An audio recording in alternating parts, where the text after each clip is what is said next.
The technology seems to be very, very transparent. They aren't really noticing that there is a computer. They're focused on their avatar, performing certain quests. They're focused on what their mission is. They're focusing on the task, not the technology. The technology is obviously there. They have to have it in order to do this.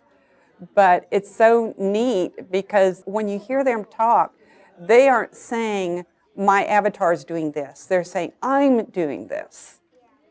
I think the transparency is there. The technology sort of disappears.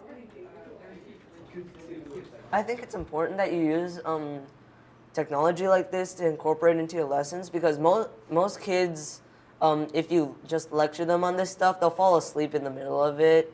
And if you actually use this technology, they'll actually become engrossed in this and actually want to do all the quests, learn all this stuff. And most times you don't even realize that you're learning it. We're learning, and it's school, but it's like we're just doing a game at home. Anything we usually do, but we're getting grades for it. So it's fun at the same time. It's in an educational way, even though we don't like to think of it as educational, it still is.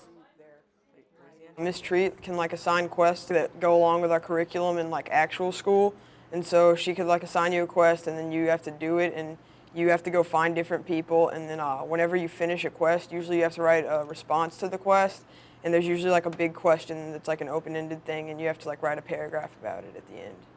Well, when we're doing the quest making Mikamazi, we write down notes in here. That way, it's not all just fun. We still have, little notes and stuff to do like school.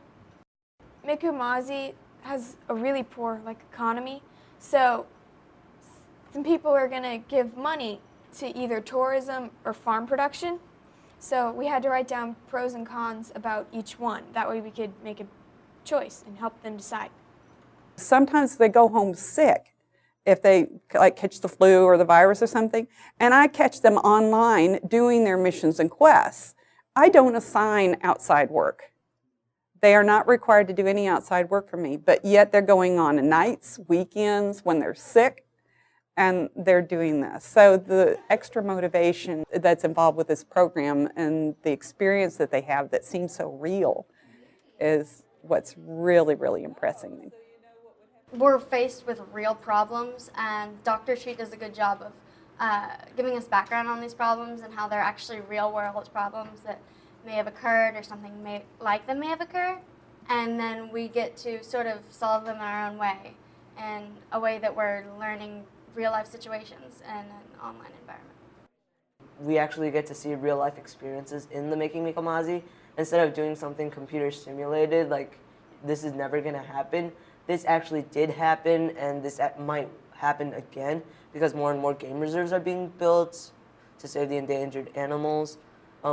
You might have to make this decision someday, and you're already getting to know why and how you're making this decision.